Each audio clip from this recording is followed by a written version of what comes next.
It's thinking about. Good morning, Glenda, or good afternoon. Hi, how are you guys? Very good, very good. Glad you could join us. Me too.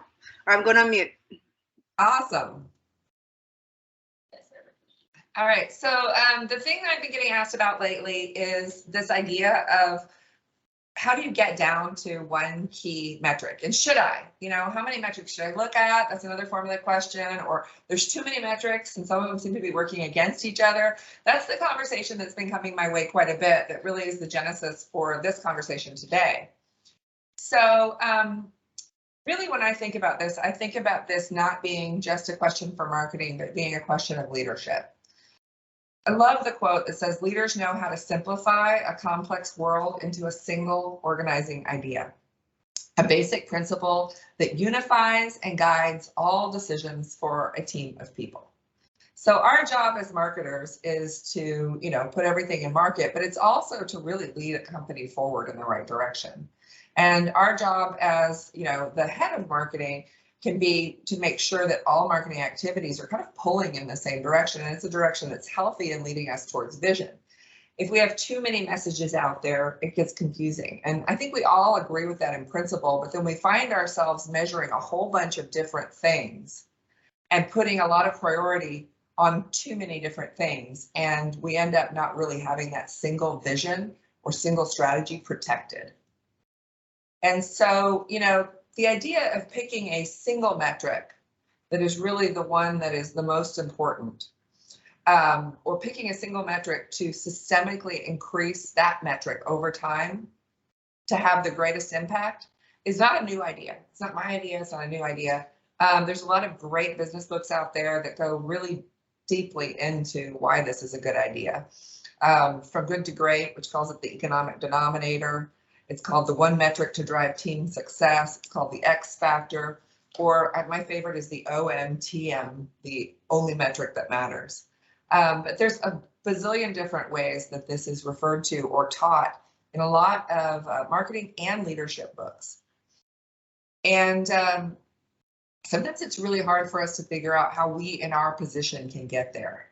So I'm going to start with just a couple examples of companies that are sort of the classic case studies in getting to a single metric. And then we'll talk a little bit about how we can get there ourselves. So the first thing that I want to talk about is one that many of you may already be familiar with.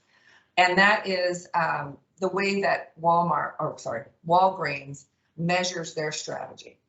So Walgreens is a drugstore that we're all familiar with, but they were the first ones to think that drugstores and convenience stores should really collide. And so convenience is really, really the core strategy for them.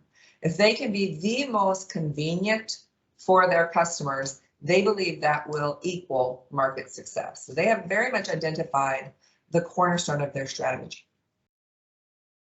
And in order to do that, they really had to take a look at what the metrics were that they were running the company from, because could they as leaders say this is how we're going to lead if they were measuring things that were working against them?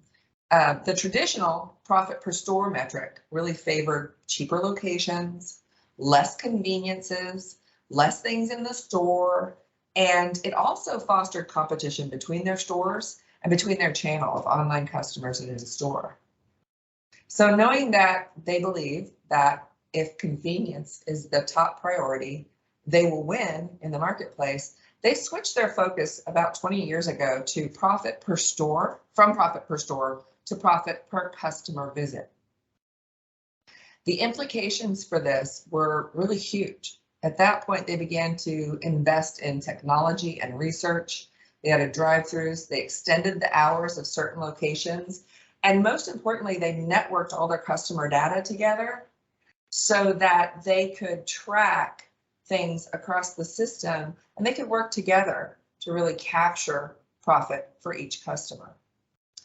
And the result of really focusing on that was that right off the bat in the first few years, they actually drove their competition, Eckerd's, which was their biggest competition in the market, out. And they continued that way up until 2021 when they were named Retailer of the Year, even amid all the COVID and all the changes that had to be done. They're still seen as sort of the best practice model in the market.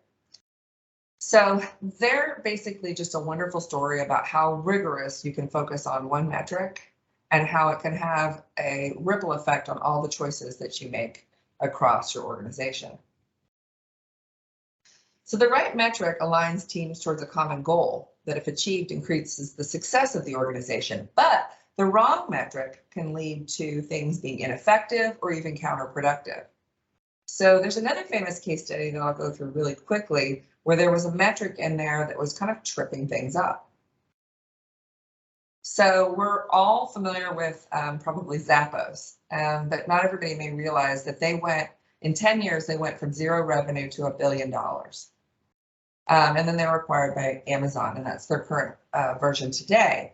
But what was really spectacular about how they did that was their, and there's a great book on this, but they really focused on this one metric concept, about really optimizing around one metric. So they really knew, that what they were passionate about was culture, that they were people. They knew that they could be strong in customer service. And early on, they realized that while they weren't very profitable on people the first time they purchased, they were profitable when they had repeat business from people. In fact, their repeat customers were 2.5 times as high in revenue. So they came up with a strategy called Deliver the Wow Through Service. That was going to be the cornerstone of their strategy. And they needed a metric to make sure that they measured that successfully. And if they do this, that means they don't have to do much advertising or marketing. They're going to get lots of word of mouth and customer loyalty. But that means that they're going to have to move their marketing dollars to their call center and really look at the call center as marketing for them. And so that's one of the things that understanding what they were trying to do caused them to do differently in marketing, as they began to market through an entirely different channel than what conventional people would have called marketing an online store. Now, traditionally, order from home companies, so the early e-commerce companies, the mail order companies of yesteryear, all focused on the concept of an average sale. How much am I capturing at each sale? The second metric that they measured their call centers specifically from was average handle time. The idea that you should really not spend much time on the phone if you don't have to, and a customer service person can get through as many calls per day as they can. But because Zappos understood their strategy and that their brand differentiator was going to be customer service and these wow moments, they had to actually stop measuring the length of calls for their call center. They had to stop looking at the average sale as the ultimate metric. And they began to measure something that they created themselves called the happiness experience. And so they came up with a 100-point scale that they could listen to different calls and sample. And they had a goal for the company to maintain an 80 or above on this form. And I think that really shows how you have two metrics that an industry loves, like average sale, average handle time, that could be around for a really long time, but they may not be working towards your key strategy in the market. So our goal as marketers is to find something that powerful. By the way, when I follow up with you on this, if you want, you can watch some of the videos they created from their true customer stories. They're amazing. Like, some of their customer stories are things where this one is about the gentleman just happened to have accidentally mailed his wife's jewelry all back inside a return package, and how they found it and returned it to him. So they really, really center on this idea really solidly. So the question that I would ask everybody is, if you can pick only one metric to systematically increase over time, what one metric would have the greatest and most sustainable impact? And I say it's okay not to know yet, because a lot of times getting to this is a big conversation. It's a really big conversation. And one of the keys to that conversation is you have to really understand what's that strategy, and if you can't answer the what's the most important metric, it could be because strategy isn't quite clear enough. But as a means to trying to get here, there's a bit of a method that can be gone about. The best overall strategy occurs when we use our company's unique skills to implement something that is harder for our competitors to implement and that our customer wants. So if we're trying to figure out what is it that we can implement awesomely and really be the head, the best in the market of our customer wants and that our competitors can't do as well, when we find that, we're really hard to catch up with, and it's measurable. So we ask ourselves, what can the brand be the best in the world at? Not just what are you strong at, but what could the company just be the best in their competitive set at and really go hard at? We also ask separately, what are we passionate about? Because you can set a goal to become the best in the world at some method or practice, but if the company itself is passionate about something else, they'll always be, and let's work on this too, and let's work on this too. And you won't really get to focus. And then the third part is, what do we really make money on? What's profitable for us? And what we're looking for is a place where we have an intersection between passion, the ability to perform, and the ability to make money. Passion, performance, and profitability. And that's where our market advantage lives. So an example of how that works. And this is an actual past client that basically understood that they were going to be the absolute best at being a family-friendly fast casual restaurant. They were going to be absolutely the best at it. In fact, fast casual as a category didn't really have a family-friendly player. So they were going to come into it and they were going to take over. But deep inside their leadership, where they're thinking from heart and not from strategy or from rational sort of thinking, their company as a value is really about fellowship, about bringing people together and creating more community in the world. That's what they are driven for. And when they look at what's profitable to them, what's profitable is the second there's a second person on the tab. It's just far and away way more profitable. So overall, after looking at those three, they said our strategy is to be that local hangout for families, the place where families come to spend time in fellowship, their families, and they're coming as multi-people tabs. And so the metric for that would measure whether or not people are coming and spending a lot of time there is how many visits per week per household they average. So their goal, instead of net sales, instead of their number of tickets, turn rate, or any of those other conventional restaurant metrics, is to find out, does that family hang out here? Because when they do, they come together, they have multiple people, and we can count on their business. And this has been hugely successful. In fact, this company became the top rising fast casual immediately after implementing the strategy. So unfortunately, there isn't just one metric that's the right metric for everyone. But I wanted to provide another set of examples to start to get you thinking. So if your strategy is that if somebody buys something from us, we really only make money if they are in on the whole brand, then you might have a cross-selling strategy as the primary thing that makes you successful. And at that point, you'd measure lifetime customer value. If your revenue comes from people that buy into your lifestyle, that really want to become part of your identity, if you're a lifestyle brand, then revenue from opted-in community, revenue from people that have signed up and said, I'm down for this lifestyle, that would be a possible key metric. If your brand is about high touch and delivering high service, and you only really keep people and are profitable when you're engaged with your base quite a bit, then maybe it's going to be the growth in the number of heavy users.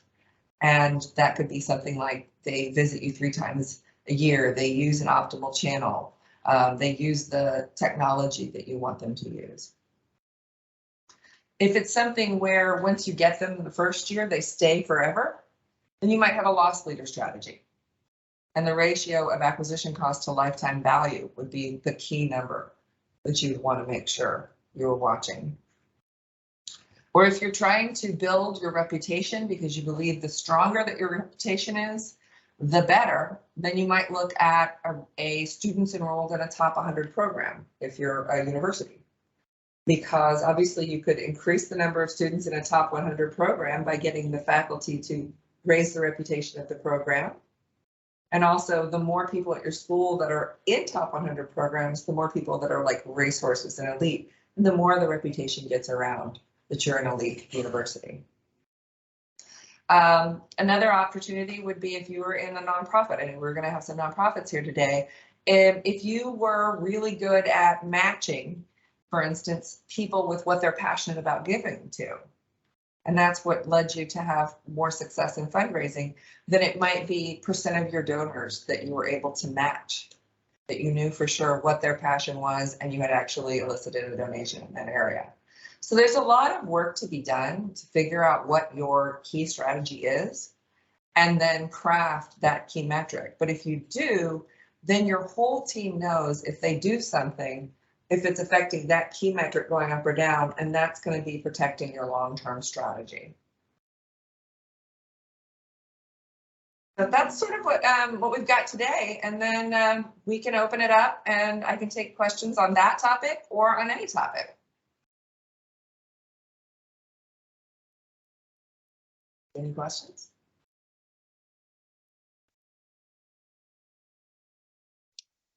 Hey, it's Glenda. Is this the way you want us to do it, or you want us to type in? No, that's great. That works. We're in open mic mode. You can speak however you'd like. So, well, this is great. I think what's always interesting is that most clients will say revenue.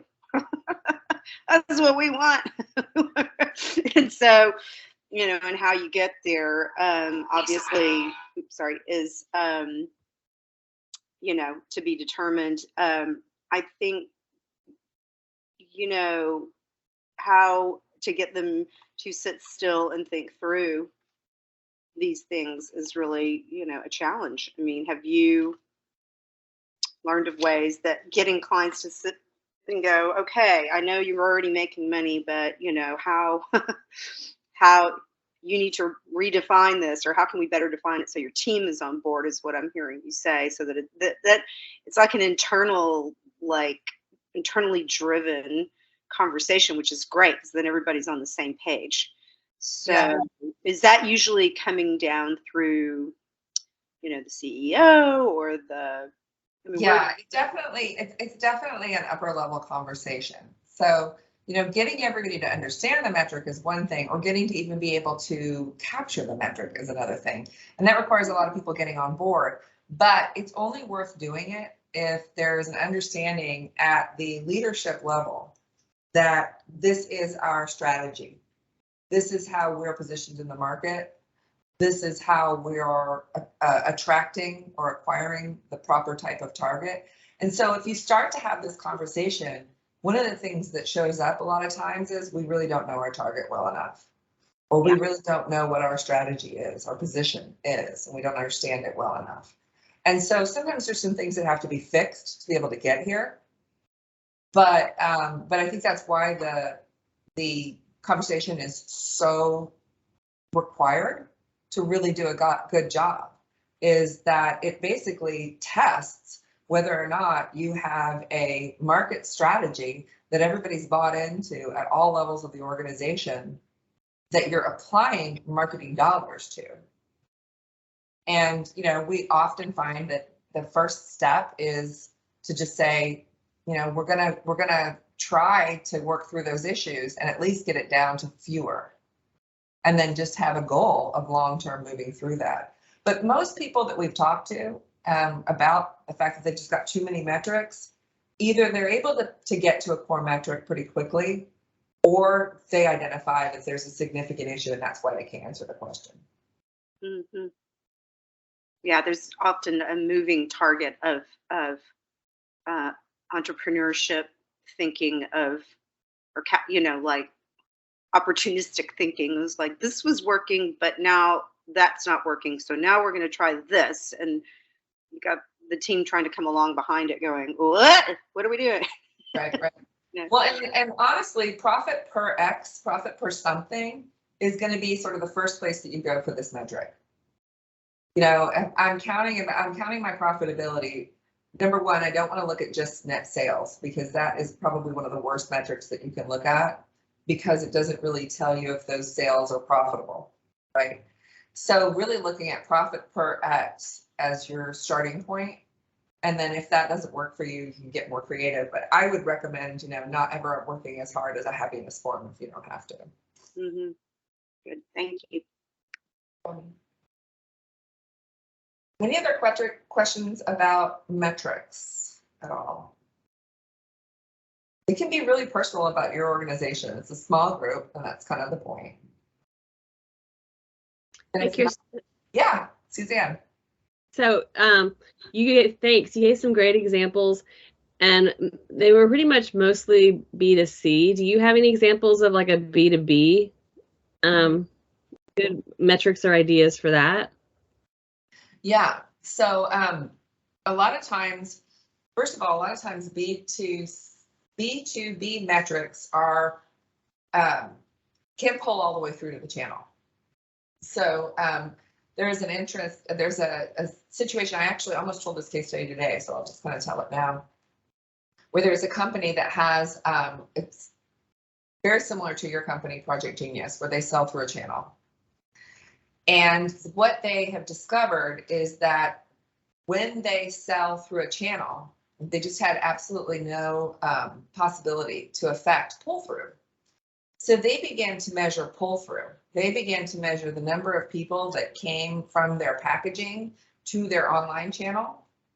And what they found was that if they focused a lot on that number, then what that meant was that, number one, in order to get that number to be high, the number of opted-in people that were joining their community direct, they had to have enough sales, that small percentage of people that would react off of the package would actually go up.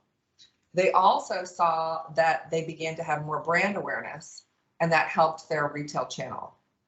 So they were more requested. It had a positive effect all around. So whereas you have a B to B to consumer, their metric ultimately became a B to consumer metric.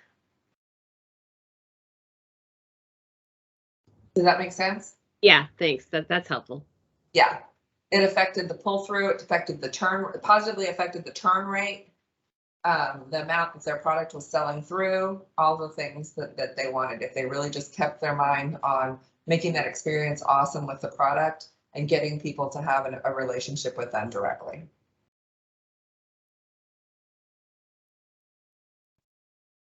Anyone else on metrics? Any topic, actually, any topic that you have marketing on. If you've got a question, then love to help.